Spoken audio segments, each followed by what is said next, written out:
This is an interview we wanted to share. It's with Jawad Mian of Stray Reflections, and Jawad speaks to RP Eddy, who's a former senior diplomat, a businessman, fund manager, investor, author. But beyond all of these credentials, RP is known as someone who understands risk better than just about anyone on the planet, the geopolitical risks as well as the potential pitfalls that are faced by investors in the financial world. So this interview was filmed in February 2017, shortly after the election of Donald Trump. So RP approaches it from that geopolitical angle of what he calls Pax America in the crosshairs. He has some very strong views about the unraveling of the American hegemony that goes all the way back to President Bush and the Iraq War. And I think you'll get a lot of learnings from it, even if you disagree. RP also tries to build a framework for the future. He and Jawad look forward. So the interview doesn't feel dated. Even though it was filmed years ago, it doesn't feel stale. And that's one of the things I love about Real Visions, that so often our interviews are timeless.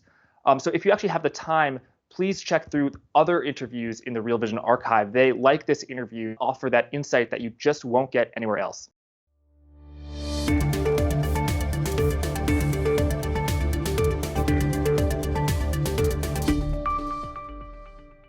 RP Eddy, welcome to Real Vision. Thanks, Jawad. So when I was drawing up my schedule for this US trip, my meetings, your name was at the top of the list. There's no one I know who's more experienced, better positioned to give an unbiased perspective on what's happening in the US and particularly about President Trump. But before we begin, I'd love for you to tell the viewers a bit about your background and your fascinating career. Oh, thanks. It's nice of you to say. I'm not sure I entirely agree with your analysis, but I was lucky enough to study science and neuroscience to get a base in that, and then I got a fellowship into the U.S. government where I spent about 8 years in various national security positions, including as a director of the White House National Security Council under Trump. Yeah, there we go. As director of the National Security Council under Clinton. What's on our mind now? And from there, I became a diplomat and a senior diplomat and was involved with a number of negotiations, including the International Criminal Court or the peace negotiations in Angola, a lot of UN negotiations, a lot of things around HIV/AIDS. And so sort of my career in government really focused around what are called multilateral and transnational issues. So counterterrorism, disease emergence, treaties and alliances, things like that, things that don't confine themselves to one region. One job inside government that was more interesting than anything else, perhaps, was I was in charge of intelligence and counterintelligence and security for the U.S. Department of Energy. So that's all the U.S. nuclear labs, all the U.S. nuclear weapons. And in that period, we were looking for Chinese spies, and we found a number of them. And that was a fascinating kind of detour in my otherwise national security diplomatic bent. I ended my U.S. career working for Richard Holbrooke, who was our ambassador to the United Nations, one of our great negotiators. I was his chief of staff in New York, which brought me to New York City, which was great. And we, in that instance, worked a lot again on HIV/AIDS. We built the Global Fund for HIV/AIDS, and we passed the first UN Security Council resolution around HIV/AIDS. Then I became a UN diplomat, so I handed in my black passport for a blue passport and worked for Kofi Annan as his senior policy advisor, again on transnational issues and terrorism and a lot of work with the United States and HIV/AIDS. And we won the Nobel Prize, which was fantastic and a real testament to the Secretary General's work. Then from there, 9/11 happened, so I went back very briefly and assisted the Bush administration as they were thinking about how to structure what they ought to do, and it was just a flash, literally a few days. From there, I entered the private sector, and I eventually started a firm called Ergo, which is now 12 years old, and we, I think, have generated a reputation as perhaps the leading intelligence business. We're unlike anybody else. Our primary function is to collect what we call human intelligence on the... Sorry for interrupting your video, but I have a very important message to share. At Real Vision, we pride ourselves on providing the very best in-depth expert analysis available to help you understand the complex world of finance, business, and the global economy. So if you like what you see on the Real Vision YouTube channel, that's just the tip of the iceberg. You should come to realvision.com and see how we're not leaving any stone unturned. From publishing more in-depth videos, live discussions, written reports, and our latest feature, The Exchange, where you get a chance to engage with experts, fellow subscribers, and learn from everyone's experience, which can't be wrapped in a video. It's an experience which you live and learn from. So if you go to the link in the description or go to realvision.com, it costs you just $1 to get a month's access to this incredible content. I don't think it's something you could afford to be without. We, I think, have generated a reputation as perhaps the leading intelligence business. We're unlike anybody else. Our primary function is to collect what we call human intelligence, on the ground, piece part information from vetted, sourced individuals who know the answers to the hard questions, and then aggregate that data, bring it forward to our clients. So we've got a really terrific list of clients, including governments, corporations, products you use every day, macro investors, sovereign wealth funds. And the range of services is extraordinarily broad. So it goes everything from very basic investment diligence, who's this man, should I invest in this country or this company, all the way up to, and we're skipping over a lot of McKinsey, Bain, BCG type strategy questions, into long strategic thinking, building virtual markets, using a very particular type of wisdom of the crowds. I think wisdom of the crowds is a false concept, and so our modification is much more powerful, where we've had extraordinary luck doing strategic planning and thinking and looking around corners. And then our second business, which is effectively how do we, as principals, take advantage of the information that we glean through the Ergo business? And in what ways can we do that legally and ethically? And there's lots of constraints based on client information, but lots of places there aren't. So that's a job where we act as principal and invest other people's money or our own money. So we've made a number of investments throughout the years, including an early investment in Palantir. We were very excited about that company, and that turned out to be obviously an extraordinarily good investment. We made some early investments in Iraq, which maybe now are finally coming back around. Obviously, they had a pretty hard time. We made a number of investments in China that were driven off of our particular insights. And then now we have an absolute single focus on Myanmar, Burma, where we are building commercial real estate. I should just mention that the way the business works is it's very distributed. We have 180 teams around the world of trusted locals, people who are from that country, live there, breathe there. They're not jetted in. And then through them and through our own work, through the entirety of the entity, we've paid 30,000 people for information in 12 years. So it's that ability to go out and find the right person or people, collect their information in a highly aggregated and organized way, and present information to our clients that simply they cannot get other places, they have not seen before, and that is extraordinarily valuable based on whatever they're doing. In some instances, it's existential information for our clients. In others, it's just really good to have. Awesome. So that's the business. So it's the intelligence business plus the Burma business. So it's been a week almost since President Trump was inaugurated. How significant do you think is this moment? This is the most significant presidential change we've had certainly since FDR, maybe more. There's a massive difference between him and FDR. There's a number of them, one of which is patience. FDR was actually an extraordinarily patient president. This is a guy who doesn't have patience as one of his top priorities. But this is a massively important change. And it really could cut extremely positively or extremely negatively. There's a lot of beta going on with this opportunity. So, hugely important. So now, if you look around the world, we seem to be in an era of strongman politics. If you want to understand China, you must understand Chairman Xi. If you want to understand Russia, you must understand Putin, Japan, Abe, India, Modi, Erdogan, and Turkey. The country's outlook and fundamentals are really driven by these personalities. And for the first time in recent memory, if not history, we've entered a period where the US has seemingly a strongman, or the importance of Trump is overarching to what happens going forward. So how do you approach analyzing someone like Trump? Is there a framework you use? Is there a mental model? Let me first comment on this rise of strongman leadership and nationalism. And I think it's, let me just take you on a bit of a journey that you'll be quite familiar with, but might be interesting to some of your viewers. Let's just talk about the end of Pax Americana. Mm-hmm. And when I say Pax Americana, I mean it in its broadest sense. I mean Bretton Woods II, Pax Americana, et cetera. And what effectively we have here is the third president in a row in the United States that is going to have a lot to say about Pax Americana. So Pax Americana, in my sort of distillate, when I boil it down, came down to two promises the United States made. And if you go back to the history of Pax Americana, we paid a lot of money, literally cash, to begin to create Bretton Woods and Pax Americana. So, for example, we relieved billions and billions of dollars of British debt at the promise that they would then join us in this leadership through Bretton Woods and other things, and join us in effectively handing over their role to our reign.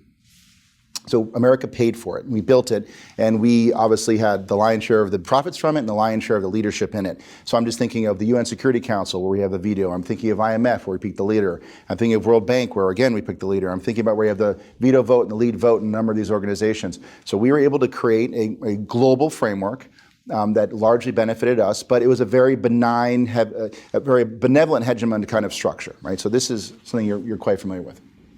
And it worked. It worked extraordinarily well. It worked very well for us, and it worked globally.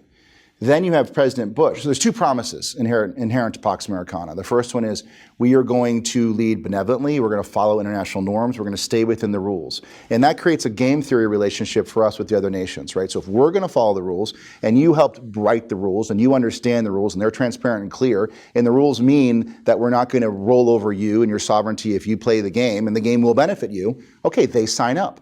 Right? Nations give up a bit of their sovereignty to the collective in this instance, or to U.S. leadership. So that's rule number one of Pax Americana, is we'll play within the rules.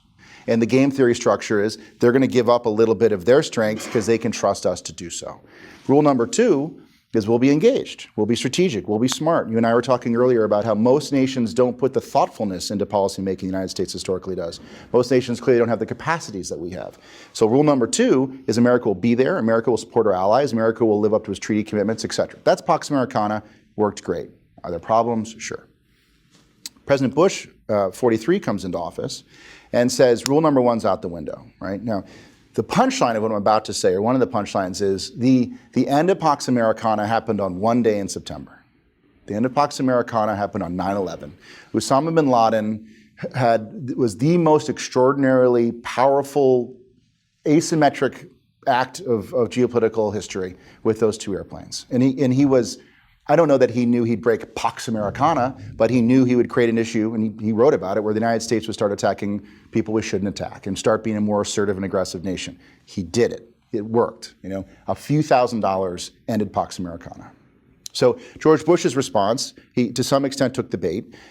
He could have gone after Afghanistan all day. We're still there. No one's really upset about it. He went after Iraq. And that was at a moment when the world, the United States, had more support than we had had at any moment since 1942. The cover of Le Monde said we were all Americans. 9/11 hit everybody around the world right in the nose, and President Bush decided to invade Iraq, a country that, by all means, and by every bit of archaeology and evidence, had nothing to do with 9/11. And that wasn't news at the time. So we broke rule number one under Bush. We're not going to follow the norms anymore. So you begin to see leaders around the world say, well, hold on now, we had a deal here. It was an explicit deal, and we're not following it anymore. So that's interesting. And maybe that means we have to kind of go look back at what we have to do as our own leaders, and who we elect as leaders, and how we represent ourselves as parties and as countries.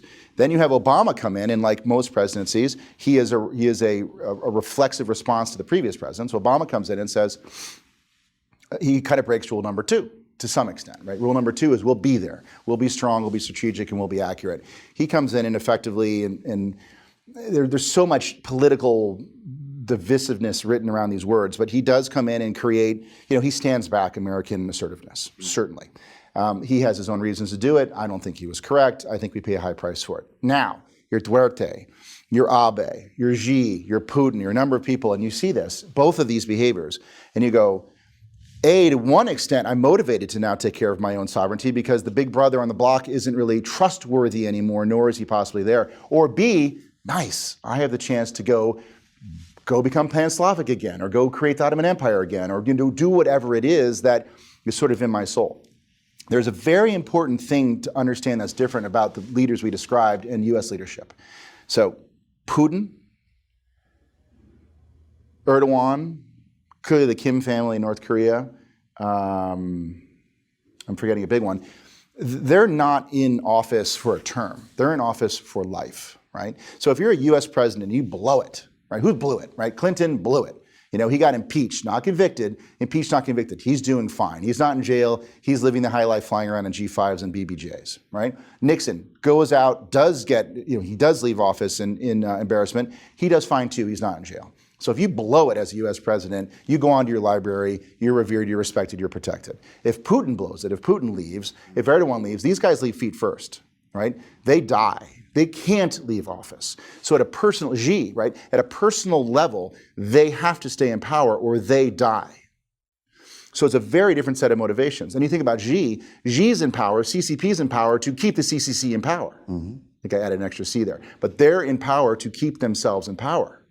So it's a very different set of motivations. So you end up with America abrogating its responsibilities, creating these gaps that they're going to fill, and then you end up with these leaders who take the opportunity or feel like they have to take the opportunity, and now they're in it to win it or they die. So this rise of the strongman is much more, I believe, a response to the fact the teacher left the classroom and the kids start shooting spitballs around.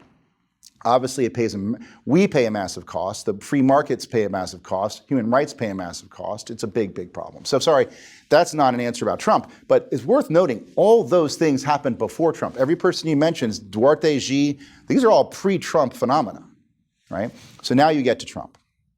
How do you look at a man like this, and how do you study him? There are lots of frameworks about how to study leadership. Some are better than the others, but let me tell you the way I view him.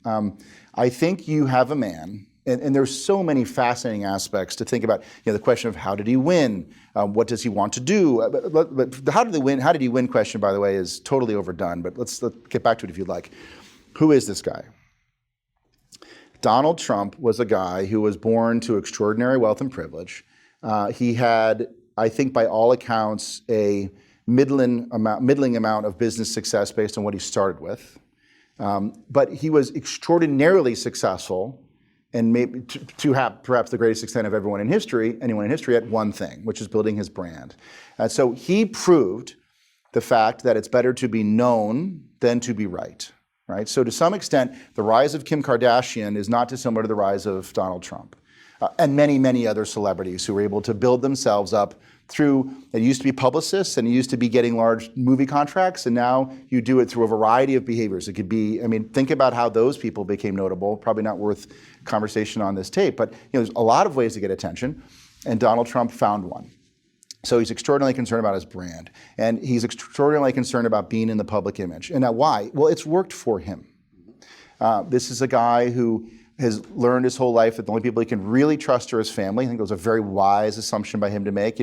Billionaires in general have people scraping at them all day wanting something. His family is more of a safe zone. He happens to have a largely capable family of well-behaved people, so good for him, and that does speak to his parentage and that of his wives. So number one, he trusts the people inside the circle, not outside the circle. Number two, it's been a very, very big deal for him to make and maintain his brand, and it's paid off very well for him, right? Number three, because of number two, he thinks a lot about quick wins. It's very important to put wins on the board. Very important for him to keep showing he's winning and moving forward. And now that is going to be at consonance with strategic leadership, obviously. I could go on and on and on. But we have a fascinating guy in office. Michael Gerson at the Washington Post used a phrase that I won't forget. He described him as someone living in the eternal now. And I'm not making a value judgment on that. It's worth understanding what that means and how it could go right and how it could go wrong. But that's some of what I think about where this guy comes from. So interestingly, our president. So interestingly, I think I'm glad you brought up Pax Americana. And I think Trump now would probably accelerate that sort of trend, right? How would you view that? And do you think investors understand the enormity of this global theme? It's still not very much talked about, and I think it's partly due to our short-term focus. But one, do you think investors understand the enormity of this event? And two, does Trump accelerate this with this America First strategy and more nationalistic attitude globally? How does this play out? So the puzzle right now about the Trump administration and Pax Americana, which for me, that's sort of where I live. That's my blood. Is he an acceleration of the failures under Bush and Obama, 42, 43, 44, and 45? Will these all be an acceleration, a rush away from Pax Americana? Or could this actually be a positive change under Trump? Now, it's fair to say nearly every utterance or tweet that we've seen from our president supports your thesis that we are going to accelerate away from Pax Americana. And it doesn't take long to describe what that means for the world and investors. It means short-term, take 2-3 years, could be very, very positive for U.S. equities. Long-term, this is bad for just about everybody. And it's worth going around and looking at who would win. It's certainly not the United States. It is not a good thing. But let's go back to this question of could Donald Trump actually be a positive force for reversing course on Pax Americana. He certainly could. And then the question is, could you design for him as a policymaker a series of policy wins, short-term wins, putting W's on the board that also pave a path towards making our allies confident again about the U.S. leadership and our base inside long-term values-based judgment and leadership, and about the fact that we will be present and that we'll be there. Could you do that? And the answer is you could. It just would require, again, strategic thinking and patience. And I'm not sure that the jury has returned to say that this is the end of Pax Americana. If you look at, he's had a busy week, extraordinarily busy week. He's been absolutely unhindered by any kind of theology that came before him. He's been unbelievably unrestrained by that, and that can always be a great thing. There's a lot of sclerotic thinking in our foreign policy. There's a lot of sclerotic thinking in our economic policy. I completely acknowledge that.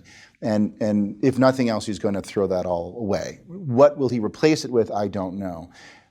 Will he understand the value of strategic patience? I don't know. And more critically, to your point, will he be able to explain to our allies, I have a plan. I'm going to lead, the United States is going to lead in a way that is going to bring back the grandeur and the regency of Pax Americana in a way that you can feel like you're under a protective and good tent. He could. We'll see. Now, does the market understand that? I've never seen such short-term thinking as I see in the market right now, but the market is a short-term animal, right? I went long stocks, and I know that I'll make money on it. I also know that I'm watching very closely about when I'm going to exit. I think there's some very, very easy plays here, and that's one of them. There's financial equities. There's a number of things right now that are clearly ways you're going to make money, minus some sort of bizarre event. But we have bizarre black swans all the time too, don't we? So now, if we look at Chairman Xi, we know what his long-term vision is. It's pretty obvious. We can carve that out. I think Erdogan similarly, Russia probably. Now, what will be, if we're in this era of strongman politics, and if, let's say, we've assumed we've got one in position in the US as well, what do you think is his long-term vision? That's, surely brand building and self-preservation is one of them, but what is his outlook in terms of where are we going? What does he want to achieve? And I think what's less talked about is how important is the vision of Steve Bannon in that as well, right? So I don't think we focus a lot on Trump, but I don't think we focus enough on Steve Bannon and the vision for the U.S. going forward. Yeah, precisely. This is a very hard question because we have a president who hasn't put together sort of the clear multi-tenet foreign policy, national security speech, which presidents don't always give right away, but you would expect that would come shortly, a couple weeks from now. We have a president who has diverse views in his cabinet. Don't blame us for not knowing where he's headed. Now, why don't we know? He doesn't know. Why doesn't he know? He has obviously core instincts, many of which have helped him win the presidency of the United States, many of which will hopefully be right, and some of which, like anyone else, are going to have to be corrected. It's not clear what the nuanced, detailed explanation and exposition and rollout strategy of those are. We don't know. But Steve Bannon knows, right? He's been very clear in his thinking for a while. I think Steve Bannon and General Flynn are today, if I had to imagine, and I have some insight on this, are probably two folks who have a tremendous amount of influence on the way Donald Trump is thinking about national security policy and foreign policy. I use those both kind of interrelated. And you cannot say that Bannon or Flynn are anywhere on a traditional spectrum. You can't say America First is obviously a laden term from the Lindbergh era that we don't really know what it means when Trump says it. We want to kind of believe it doesn't mean what Lindbergh said. We have a very good view of where Flynn thinks and how he thinks about things, and we know a lot about how Bannon thinks. But it's very hard for me, having sort of spent years and years with classical great diplomats and foreign policy thinkers, getting to hold the bags of some of our great thinkers. I'm having a very hard time finding the box that I can put these different things in. And I think that maybe is part of Bannon's strategy. Right? I think Bannon's got something approximating a Samson strategy. The whole system needs to be thrown in the fire. The columns have to come down and we have to start fresh. And in so doing, we're doing a number of things. Other than just the obvious result of starting fresh, we're showing people how strong we are. We're making declarative statements. We're upending our enemies that are seen and unseen. There's been just so much wrong and so much sclerosis and so much waste, fraud, and abuse and so much giving up of American sovereignty and strength and power that the whole thing has to be destroyed, and let's see where we are after that, but don't worry, we'll rise. I see a sense of that with him. Flynn doesn't think that way. I think Flynn's actually a much more reasonable thinker, and we've had, I have a very good view of who he is, and I hold him in high esteem. I think he's a much more reasonable thinker than the tweet universe wants us to believe. He puts out one tweet about Islam is the enemy, and all of a sudden he's this rabid anti-Islamist, Islamophobe. I don't think that's the case. You don't get 3 stars in the U.S. military because you're dumb, and you don't get them because you're nuts, and you don't get them because you don't have a view on how the world works. And you also don't get them because you can't get along with people. You get 3 stars because you're very, very good at building consensus and staying in touch with people. So now I do believe he's a guy who believes he's very comfortable with the use of U.S. force. He's very comfortable with the presence and use of assertive American policy, and I think that's pretty obvious. So do you think? But I don't think Trump has a real view on a lot of these things because we haven't seen it, and I don't think that this isn't what he's studied over the years. He had a whole number of, he became successful at building a brand. He didn't become successful at building a foreign policy. He doesn't have a single day in his life serving the U.S. government or being involved with things like this. It's a lot to learn. It is a highly, highly complex process. Which is why it's so fascinating for investors as well, and complicated, because like you said, there is no real paradigm previously to Trump that we can analyze. I mean, you've got lots of interviews, you've got lots of books and articles and stuff, but again, there's not enough to really build a good profile. So continuing with your strand of thought, do you think the US and China risk falling into the Thucydides trap, where you've got the rise, the incumbent power being challenged by the rising power? And is that going to be destabilizing? That's certainly a concern for most investors today. I'm going to go back and not answer your question. I'm going to ask you to say that question again. I was thinking about Mattis. Okay. So I loved what I read yesterday, which was President Trump saying, I am going to defer to, he actually used more powerful language, I'm going to let Mattis be the boss of, or I will listen to Mattis on, his Secretary of Defense, on torture rules. And he said repeatedly, and he was uncomfortable in the way he said it, I think it works, I think it works, I think it works, but I'm going to let Mattis lead that one. And that's very encouraging for me, not so much because of the torture issue, which is actually something that I have a much more nuanced view on than saying, waterboarding's bad. I don't think that's correct. But my view aside, I thought it was really confidence-inspiring that Donald Trump is saying, look, 4-star General Mattis, who he shouldn't call a soldier, he's a Marine, who's one of our great military leaders of recent history, and now will probably go down as one of our, let's hope, will go down as one of our great leaders in history, period, is the guy I'm going to listen to on a topic that I need to learn more about. That's fantastic. That show of humility and that show of delegation.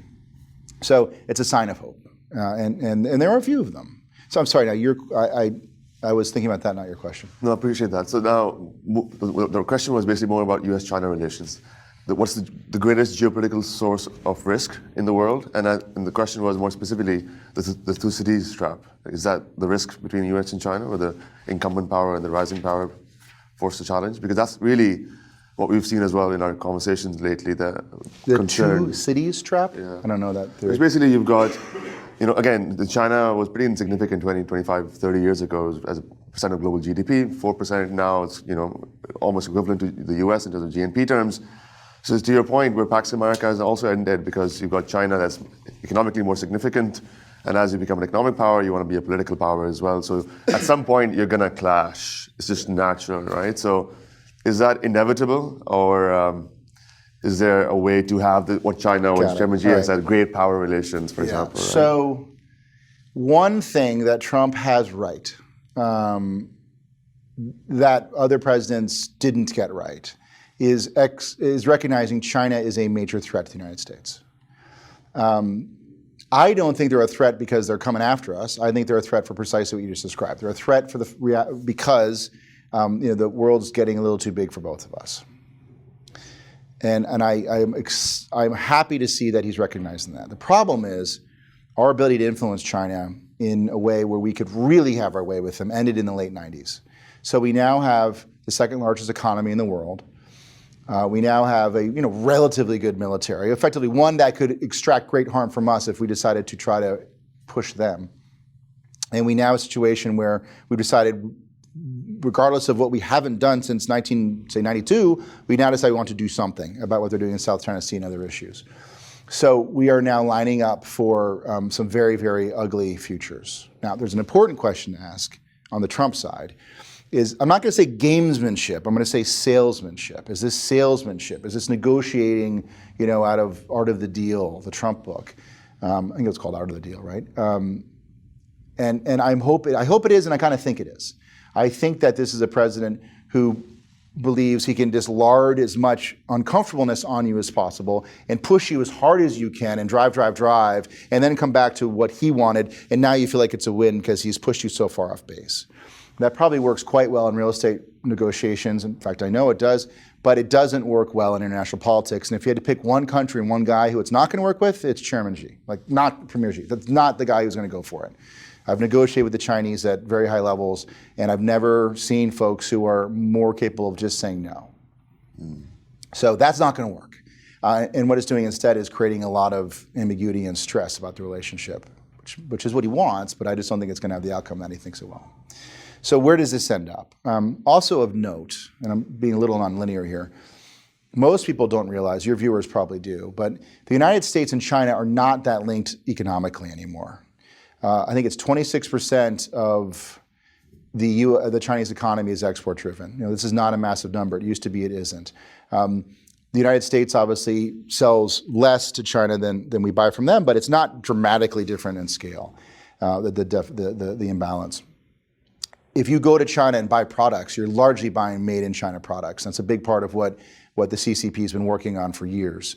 And of course, what they're also doing is they're pushing out Western products. And a lot of our clients, or some of our clients, are Western clients who are finding increasingly assertive or even illegal activity by the Chinese government, getting their products out of market so they can replace them with Chinese products. So economically, we have that. We also obviously in China have a country that's more and more exposed to a very debt-driven and government debt-driven economy, and that's not a good thing. The transition to service economy is not coming anytime soon. So, that's another question that we have to pay attention to. Then when we think about the leadership there in Xi, and I think you're right to focus on that, and that's the way I think about the country as well, the goal of Xi is to keep the CCP in power. The goal of the CCP is to stay in power. And the way that they're doing that in an era of economic liberalization is by showing, obviously by, to some extent, cracking down on human rights and keeping the people in line and sort of traditional Chinese behaviors, but also by creating international boogeymen and rising Chinese nationalism to show that you need us here to become the proud and strong Chinese person that you want to be. That is different than the entirety of Chinese national fervor, if there ever was, throughout the years. That's not where China was. China wasn't a nationalist-driven, fervent country. But Xi and Jiang Zemin and others begin to stoke this and drive it forward. And they're doing it out of self-preservation. They're not doing it because they care about Taiwan or they care about Hong Kong or they care about Tibet. They're doing it because they know that they've created this as something that makes the people want to keep them in power, right? An important construct for us to begin with. And if you understand that, you understand that Xi has absolutely no choice, none, but to respond to Trump if he tries to abrade any of those constructs. So if Trump says, the one China policy is up for question, Xi doesn't care what you say, Xi's going to care what you do. So if you decide to go forward with this idea that we're not going to let them inhabit these new buildings in South China Sea, we will be at war with China, period. He has to attack us, and he has to attack Taiwan. There's absolutely no other way than that. If we do this, he will do that. I don't know that that's news, but I think it's important for people to really understand that. And then the question is, and it's not fun, but it's interesting to consider, what does that mean, right? What does it mean if Xi decides to attack the United States and Taiwan? Well, it's ugly. So history is cyclical, and largely because it's dependent on human nature and cycles repeat. What lessons from history can you apply to the present? Off the cuff, I'd say three broad sweeps or lessons of history that are important to keep in mind right now. The first one will sound very jingoistic, but I think the facts just simply bear it out, right? When the U.S. leads in a benevolent way, as a benevolent hegemon, the world wins. When the U.S. lives up to the international responsibilities that we created, that we paid for with blood, sweat, and toil and treasure, we win and the world wins. Pax Americana. It was created by the wise men, some of our greatest, most educated public servants, Kennan and Harriman and Bolin, and what are called the very best men, the guys who started CIA, Wisner and others. We should thank God we had leaders like that help construct the Pax Americana. And we should hope that we can find leaders like that again, and we should hope that they can inspire Trump to have some of that wisdom, that wisdom can come to him or that he has it. So that's a very critical lesson. When the U.S. leads, the world wins. Now, there's a lot of people who think that's jingoistic, makes no sense. It's the facts bear it out, right? There's 37 million people with HIV/AIDS in Africa right now. 37 million of them would have died 10 years ago. 37 million of them could survive now. Why? U.S. created antiretroviral medicines. U.S. created aid programs. U.S. created distribution programs. Did other countries help? Absolutely. Was it entirely an American-led initiative and American-led technologies? Absolutely. That's one example. Infant mortality has gone down around the world in an extraordinary degree. 1 billion people have come out of poverty to an extraordinary degree, many of them in China. Why? U.S. free trade, U.S. respect for human rights, U.S. creation of international norms and standards. So if we can go back, find ourselves, and remember, Trump didn't start this. It really started with 9/11. Bin Laden had the greatest success of any single one person, probably, in completely screwing up the world order. Bush, Obama, and now Trump. The 42 and 43 and 44 had kind of screwed it up, and maybe 45 will change it.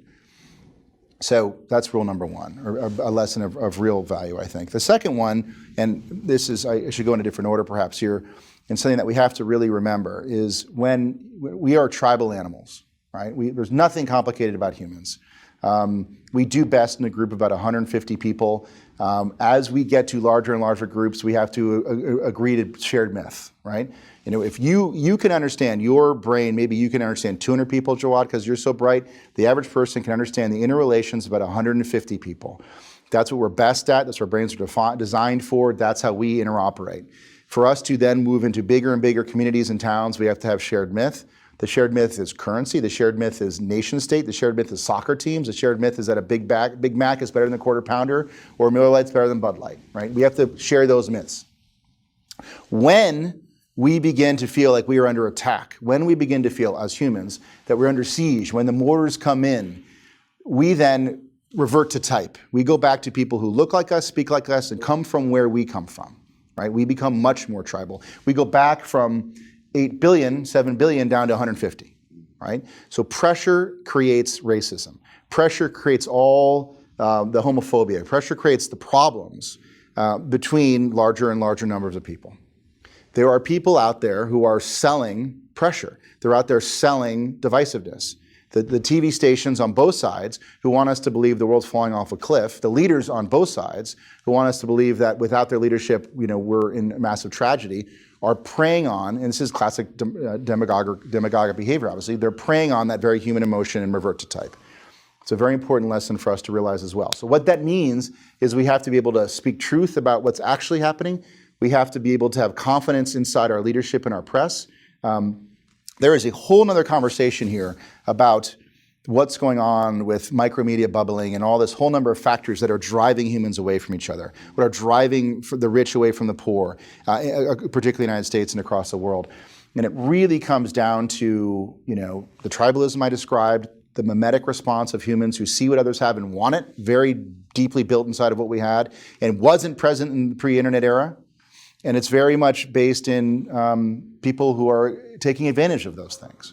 So I think that's a very important lesson for us to learn. And that means if we can get charismatic leaders who want to tell the truth and who believe in American exceptionalism and who believe in our role and our responsibility as an exceptional nation and can tell that to the people, then we can be on a path towards shared international greatness again.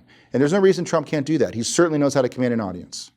And the third lesson is perhaps the scariest of all, and the one that is in some ways hardest to understand but most obvious, which is, I mentioned before how Pax Americana didn't just come by mistake. It was created by highly intelligent, trained men, and unfortunately at that time, not a lot of women. maybe it would have been even better. But Pax Americana was created by highly educated, highly dedicated civil servants. And the world was very simple, relatively then, extremely simple. In 1942 to 1965, we had one big enemy. We went to sleep with 2, 3 radio stations or TV stations. We all believed in a very common narrative. Myth was strong.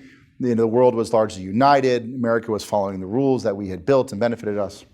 The world today, regardless of who our president is so much more dramatically complex than it was. And historically, we go through a series of revolutions as humans. 10,000 years ago, we had the agrarian revolution. 400 years ago, we have the industrial revolution. 400 to 200. 40 years ago, we have the IT revolution. So the revolutions are getting a little faster. There's less time in between the revolutions.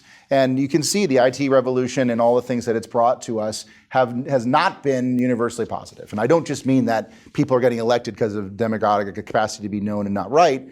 I mean that the rise of super empowered individuals and the rise of 9/11 and bin Laden and other things enabled through technology, the spread of ISIS and hate, etc. So technology has certainly had a double-edged sword. Complexity rises. So now, I believe, we are entering an era where instead of having our last revolution be IT, and that started 40 years ago, and we're just trying to figure it out and get there, I think we now enter 3 unbelievably important revolutions all at once. So we still have the IT revolution, but what it means now is we have the rise of artificial intelligence. Narrow AI is going to obviate 40% of US jobs in the next 20 years. So you're going to have a massive employment challenge. You're going to have the inability of people to earn. That's narrow AI, narrow artificial intelligence.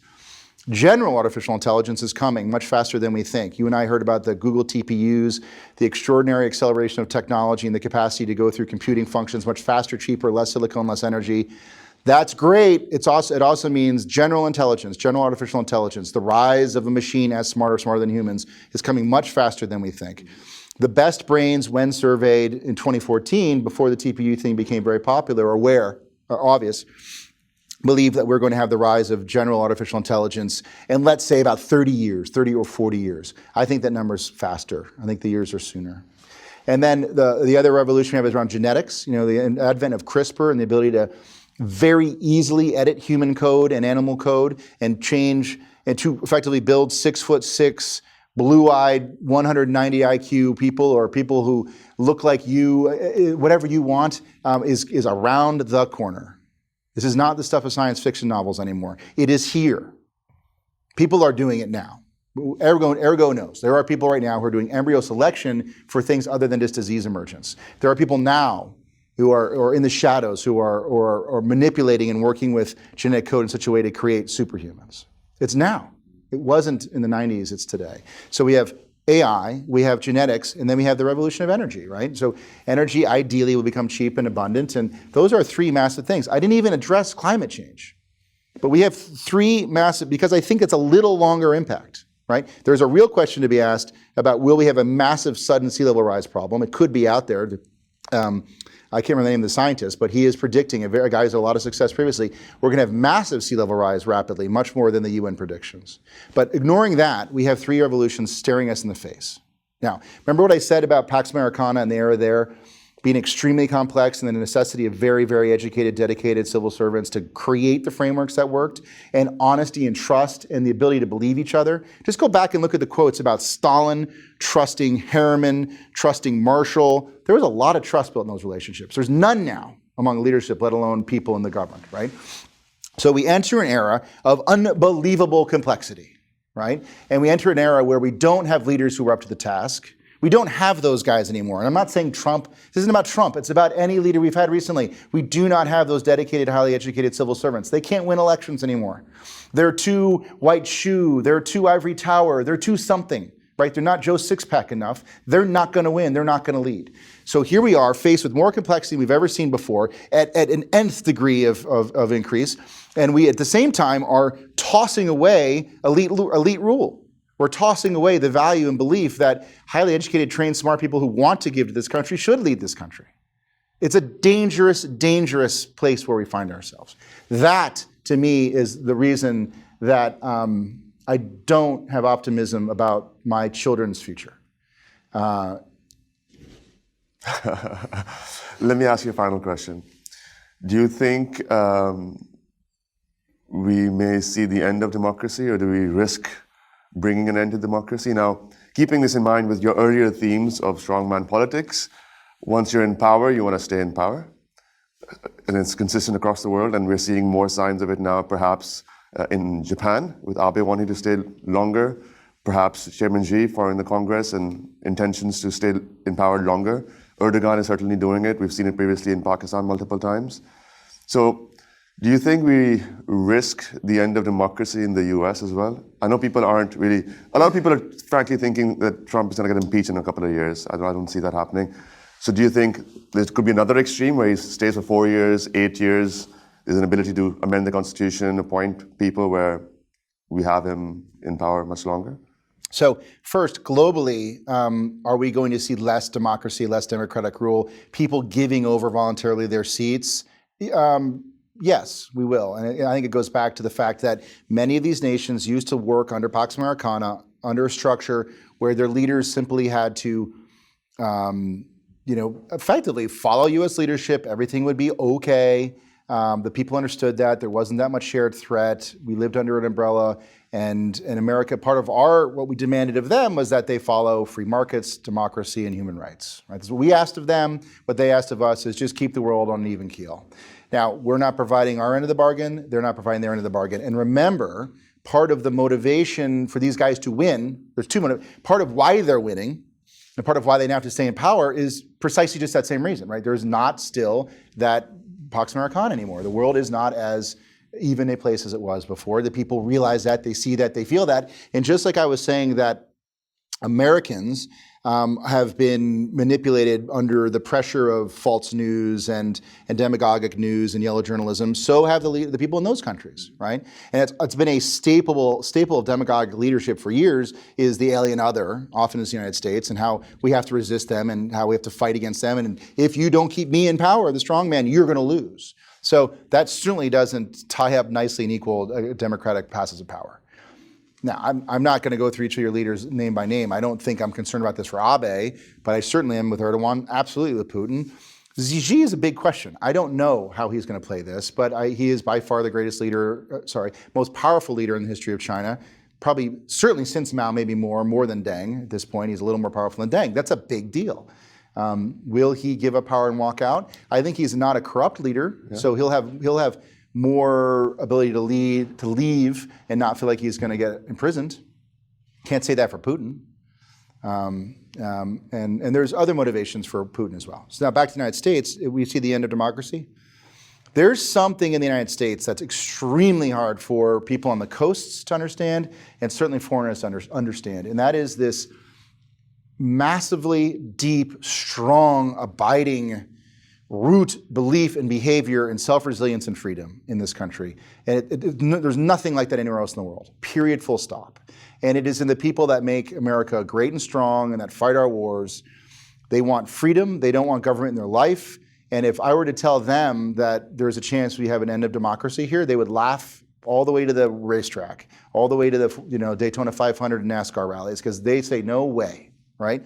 And that's when they start talking about the Second Amendment and the right to bear arms, et cetera. Now, could a demagogic leader who has fascist tendencies begin to create enough shared threat and fear that the people believe that somehow he's evoking freedom and protecting freedom by taking their freedom away and fool them this way? Maybe, but I don't see that as part of what happens in this country. Now, structurally, and we've all had this conversation, could this president begin to change the constraints of government? Sure.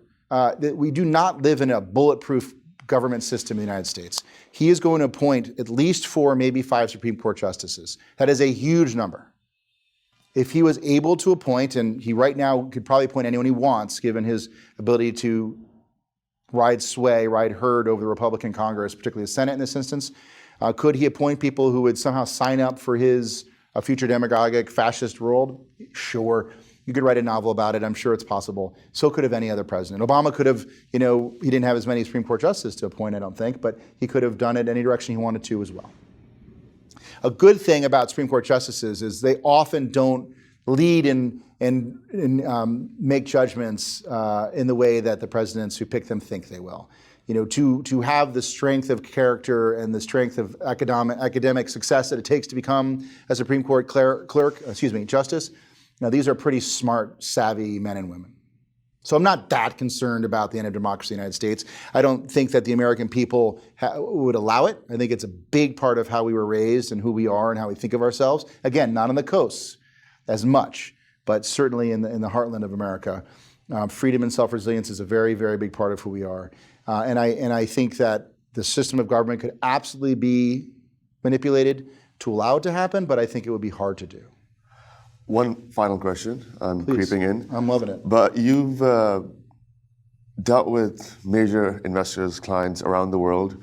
What would you say, since the election, in your discussions, what are investors getting wrong about Trump, about the current environment? What's the biggest misconception?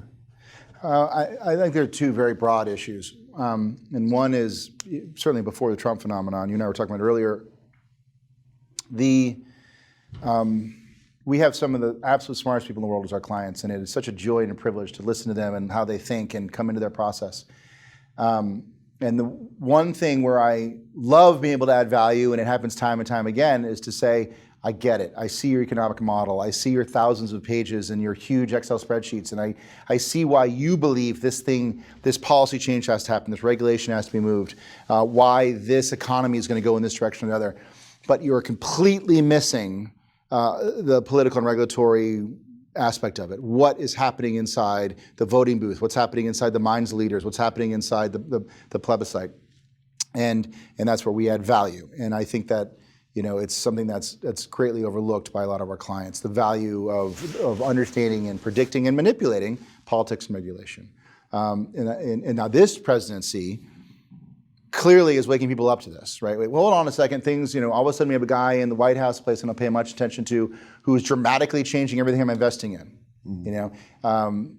People cared about the Fed, obviously, and a bit the ECB, but now they have to care about the EPA, and they have to care about the Supreme Court, and they have to care about Congress, and they have to care about minorities and majorities in the Senate, and they have to start getting into this thing because it's going to move markets more than anything else. That's part one. The second thing I would think that we're getting wrong is, look, if you didn't learn after Trump won that you live in an echo chamber, then you're wrong, right? So ergo, I'm very proud that we predicted Brexit, and I'm very proud that we predicted Trump victory all the way up until the day of the election. I got it wrong the day of the election. I was talking about a Trump victory for months and months. I was showing in speeches electoral map where Trump wins. That was exactly what happened. And then the day of the 7th, one of my clients gave me polling data about early return data that was either falsified or was just totally wrong, but that clearly showed there was no way Trump could win. So based on hard evidence, I changed my opinion the day of the vote. I'm very embarrassed by that. And there's even more to the story about the individual involved and my inability to stay strong to a conviction. But if you didn't wake up that day and say, I have got to figure out how I didn't know this was coming. I've got to figure out that my information environment is wrong. I got to know where to find the right information. If that didn't happen to people, they're not going to get any better, right? And that was a great opportunity for us to realize that. And I think what you learn, unfortunately, is what I was mentioning earlier, is you have a micro media bubbling problem, and everyone's going to the internet and to not to learn, but to affirm, right? They're going to take the point of view that they already believe and just drill it home and get data to support it. And of course, you can get data on anything you want. We used to say there's lies, damn lies, and statistics, and then we used to know that there was, something on the internet that maybe wasn't always accurate. Now we know there are actually stories on the internet that will give you the data and will give you, complete confidence in quotes on your point of view, even though it is totally wrong, right? There are websites, there are YouTube videos, there are newspapers, and there are papers that go out and talk about why the earth is flat. Flat earther societies are out there, and they will explain to you in excruciating detail that the earth is actually flat. It's a big conspiracy, Jawad, don't you get it, to try to fool us. The earth is flat. Thousands of people, hundreds of thousands of people believe this and read it. Similar for 9/11 conspiracies. If you want to believe it, you can find it. So we all of a sudden wake up and say, oh my God, everything we thought we understood about the world has now been turned on its head. And if that didn't wake you up to say, I need to understand how to collect information with less bias, more precisely, and with better frameworks, I don't know what will. And thankfully, that's what Ergo does. So, it's been a special moment for us. Look, RP, you and I could go on for hours and hours, but for the sake of time, we must end the interview. So just thank you so much for making yourself available. Jawad, thanks. I loved it. It was a lot of fun, and I love reading your stuff, and I learn a lot from you, so thanks. Pleasure.